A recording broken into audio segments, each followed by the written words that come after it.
I'm right-handed. The important first thing is that I'm trying to do strips, not the roll. Try to work with the roll, clumsy, slow, the tears.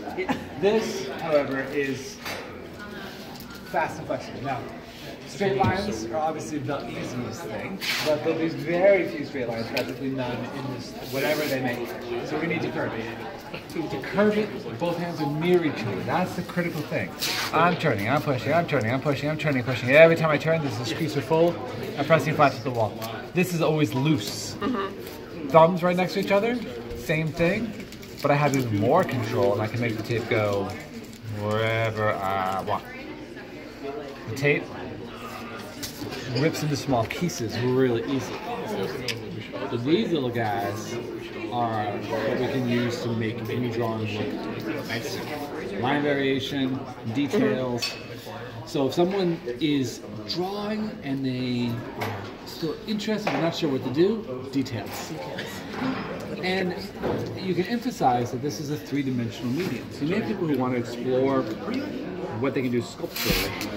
This is an example of it sort of curling off the wall. But you could just as well take the tape and smash it into a line like this. Combine, and all of a sudden you've got yourself this dangling thing. Some people will take those and weave them and braid them. Net them. They'll make nets out of them. They'll do hair that sort of flows, that sort of comes off the wall. These could turn into like tree limbs. A lot of opportunities. So the theme for tonight is basically, if you look around, you can see the tops of trees. So these are fish are flying about 25 feet off the ground.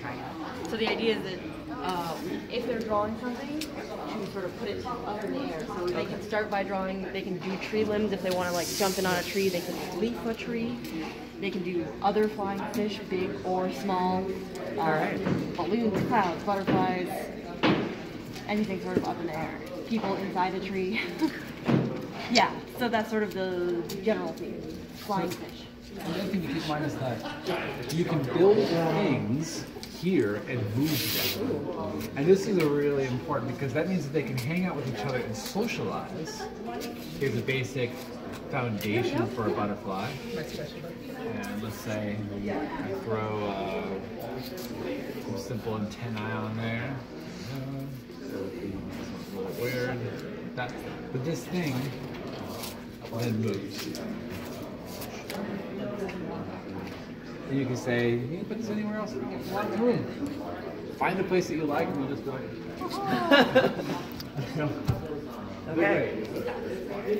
Or they can, take that. So 25 feet in the air means we're looking at butterflies, birds, balloons, kites, ornaments for trees, tree limbs.